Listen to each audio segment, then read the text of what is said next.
এক প্লেটে 3টে পরোটা, আনলিমিটেড তরকারি, একটা আপেল পেঁয়াজ, একটা কাঁচা লঙ্কা, একটা সেদ্ধ ডিম দিয়ে মাত্র 30 টাকা। আচ্ছা, কি দিনকাল পড়লো রে ভাই। রাজুদাও আজকাল হইচয়ের ওয়েব সিরিজে চলে এলো। আমি শুধু ভাবছি সময়টা কার খারাপ যাচ্ছে, রাজুদার নাকি হইচয়ের। বলেন কি? আরে সাক্ষাৎ একেন বাবু এখানে। আপনি চেনেন আমাকে? আপনি তো সেই ফেমাস লোক পকেটদার রাজু পরোটা, তাই তো? আরে দেখো, এমনিতে হইচই ওয়েব সিরিজের নামে পানু বানালেও হইচইয়ের একটা খুব পপুলার সিরিজ হচ্ছে একেন বাবু। আর এইটা দেখার পর ভাই লিটারালি আমি হইচইটাকে এবার আনইনস্টল মারবো। আরে ভাই, একেন বাবু যথেষ্ট একটা পপুলার শো, ঠিক আছে? তার প্রমোশনের জন্য রাজুদার কোনো দরকার নেই। কোথায় রাজুদা? ওটা পরোটা ইন্ডাস্ট্রি, আর এটা হচ্ছে ভাই ফিল্ম ইন্ডাস্ট্রি। একটু ইকুয়ালিটির অন্তত বজায় রাখো। আজকে যাচ্ছি এক জায়গায়, ইনভাইট আছে ওয়েব সিরিজে, ওখানে যাচ্ছি। খুব তাড়াতাড়ি এটা দেখতে পারবে হইচই। দেখো, এরপর অনেকে বলবে হয়তো আমি নাকি রাজুদাকে ছোট করছি। একজন খেটে খাওয়া মানুষ, সে যদি নিজের পায়ে দাঁড়িয়ে ওয়েব সিরিজে চান্স পায়, সেটা তো গর্বের বিষয়। তার মানে নিশ্চয়ই আমি ভাই রাজুদাকে হিংসা করি, রাজুদার উন্নতি সহ্য করতে পারি না। কিন্তু ব্যাপারটা সেটা নয় ভাই।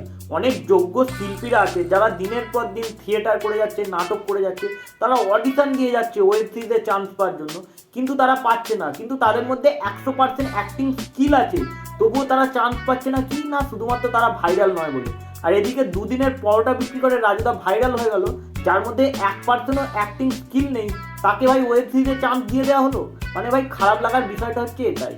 ঠিক বলেছো। আগে ভাবতাম যে সিনেমায় বা ওয়েব সিরিজে চান্স পেতে গেলে তোমাকে ভালো দেখতে হতে হবে, ঠিক আছে? তোমার মধ্যে ভালো অ্যাক্টিং স্কিল থাকতে হবে, তারপর তুমি পেতেও পারো বা নাও পেতে পারো, সেটা ভাগ্যের ব্যাপার।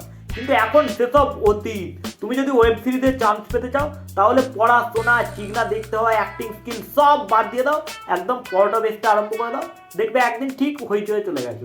আচ্ছা, তাহলে খুব তাড়াতাড়ি হইচইতে দেখা যাচ্ছে।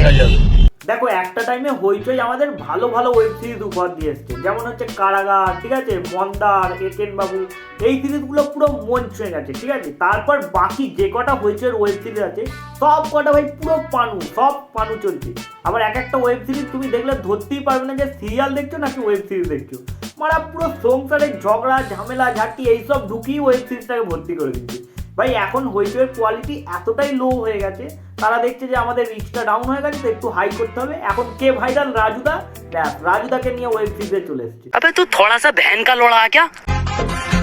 Hey you, listen to me. Pocket paratha খাবে নাকি? পাড়া রাজুদাকে নিয়ে গানও শুট হয়ে গেল। Hey you, listen to me, pocket paratha খাবে নাকি? ভাই রাজুদা ওরকম ভোলা ভালা লোক বলে ওকে নিয়ে লোকজন যে যা খুশি শুট করিয়ে নিচ্ছে, আর সেটাই ভাইরাল হয়ে যাচ্ছে। ঠিক বলেছো। রাজুদাকে বলবো এতটাও ভোলা ভালা হওয়া উচিত নয়, একটু তো অন্তত নিজের অ্যাটিটিউডটা রাখো, ঠিক আছে? নাহলে দুদিন পর ওই রানু মন্ডলের মতো অবস্থা হবে। ফুটবলারের একটা ন্যূনতম যোগ্যতা না হলে সে ফুটবলার হতে পারে না, কাস্টমারদের হটিয়ে দিচ্ছে। রাজুদা কিন্তু এতক্ষণে একটা সঠিক কথা বলেছে, ন্যূনতম যোগ্যতা না হলে সে ফুড ব্লগার হতে পারে না। আর এখনকার ফুড ব্লগারগুলো এতটাই নির্লজ্জ ছ্যাঁচড়া, ভাই তোমরা কল্পনা করতে পারবে না। সকাল হবে, ক্যামেরাটা নিয়ে বেরিয়ে পড়বে, দোকানে দোকানে গিয়ে শুধু ভাই কন্ট্রোভার্সি লাগানোর তাল, ঠিক আছে? তবে জোরে জোরে পড়ছে এই সেই অনেক কথা তোমরা শুনতে পাবে ফুড ব্লগারদের মুখে। তবে রাজুদার দোকান তো আছেই, সেখানে গিয়ে ভাই কোনো একটা উপায়ে ঝামেলা লাগাবে, তারপর সেটাকে ক্যাপচার করে সোশ্যাল মিডিয়ায় আপলোড করবে। মানে ফুড ব্লগিং এর ফুড তোমরা কিছু দেখতে পাবে না, শুধুই ঝগড়া, ঝামেলা, কন্ট্রোভার্সি, এটাই চলছে ফুড ব্লগিং এ। হচ্ছে আপনি পেজটা বন্ধ করে দিন, না হলে আমি ইল্লিগাল অ্যাকশন নিতে বাধ্য হব। রাজুদা ওটা ইল্লিগাল অ্যাকশন নয়, লিগাল অ্যাকশন হবে, লিগাল, বুঝতে পেরেছো? এমনিতেও মানে আমাদের দেশে লিগাল অ্যাকশনে ভালো কিছু হয় না, চারিদিকে শুধু ইল্লিগাল অ্যাকশনই চলে। নাহলে তোমরাই বলো না, সঞ্জয় রায় যে তিলোত্তমার ধর্ষণ খুন মামলায় জড়িত, তাকে আমৃত্যু কারাদণ্ড দেওয়া হয়েছে প্রেসিডেন্সি জেলে। ভাই আমরা সবাই আশা করেছিলাম যে সঞ্জয় রায়ের যেন ফাঁসি দেওয়া হয়, তাকে ফাঁসি দেওয়া হলো না ভাই, তাকে আমৃত্যু কারাদণ্ড দেওয়া হলো। মানে লোকটা তো বেঁচে তো রইলো। সঞ্জয় রায় আরজি করে ধর্ষণ খুনে সাজাপ্রাপ্ত, তাকে যাবজ্জীবন সাজা শুনিয়েছে শিয়ালদা কোর্ট। আমৃত্যু তাকে জেলেই কাটাতে হবে, এখন তার ঠিকানা প্রেসিডেন্সি জেল। মানে এখান থেকে এটাই প্রমাণিত হলো, তুমি যদি ওয়েস্ট বেঙ্গলে জন্মগ্রহণ করো আর ভুল করেও যদি ধর্ষণ খুন করে ফেলো, যাকে খুন করবে সে তো মারা গেল, সেটা আলাদা ব্যাপার ভাই। নিজে তো মরবে না, তুমি নিজে মরবে না, তোমার তো ফাঁসি তো হবে না, আমৃত্যু কারাদণ্ড হবে, জেলে থাকবে, সেখানে খাটবে, খাবে, ব্যাস, লাইফ তো ওখানেই কেটে যাবে। বালের বিচার ব্যবস্থা লেওরা, যে ধর্ষক তার যেখানে ফাঁসি হয় না আমরা সেই রাজ্যে বাস করছি। আমার ভাবতেই খারাপ লাগে যে এত ধর্ণা দেওয়া হলো, এত কিছু করা হলো, তার ফল এই হলো। আপাতত অদক্ষ শ্রমিক হিসেবে দিনে 100 টাকা করে পাবে সঞ্জয়। এর অর্ধেক সঞ্জয় খরচ করতে পারবে, বাকিটা সঞ্চিত থাকবে। তোমরা একটা জিনিস লক্ষ্য করেছো, আজ প্রায় 3 মাস হয়ে গেল তিলোত্তমর এই কেসটা, আর আমরা সকলেই জানি যে শুধু সঞ্জয় রায় নয়, আরো অনেকে এই কেসটার সঙ্গে যুক্ত আছে, কিন্তু পুলিশ সঞ্জয় রায় ছাড়া আর বাকি কাউকে অ্যারেস্ট করতে পেরেছে? কাউকে অ্যারেস্ট করবে না ভাই, কারণ আমাদের রাজ্যে পুলিশ, বিচারক সবাই টাকা খেয়ে বসে আছে। আসল বিচার হবে কি করে? সুতরাং এটা জাজেদের উপর নির্ভর করে এবং কিভাবে কেস সাজানো হয়েছে। আমরা তো পরপর 3টে কেসে ফাঁসি করে দিয়েছি। সঞ্জয় রায়ের এই নিউজটা নিয়ে আমরা সবাই শকড হয়ে গেছি ভাই। এই বিষয়টা নিয়ে আমাদের রাজ্যের মুখ্যমন্ত্রী লিখেছে যে সঞ্জয়ের ফাঁসির দাবিতে হাইকোর্টে যাচ্ছে রাজ্য। বাল যাবে ভাই, হাইকোর্টে যাবে, আমি লিখে দিচ্ছি। এইসব লোক দেখানো কথা বলতে হয়, নাহলে তোমরাই বলো না। যে রাজ্যের মুখ্যমন্ত্রী বলতে পারে যে মেয়েটা আর ফিরে আসবে না, তার পরিবারকে 10 লক্ষ টাকা দেওয়া হবে, সেই মুখ্যমন্ত্রী কিভাবে হাইকোর্টে গিয়ে বলতে পারে যে সঞ্জয়ের যাবজ্জীবন নয়, তাকে মৃত্যুদণ্ড দেওয়া হোক?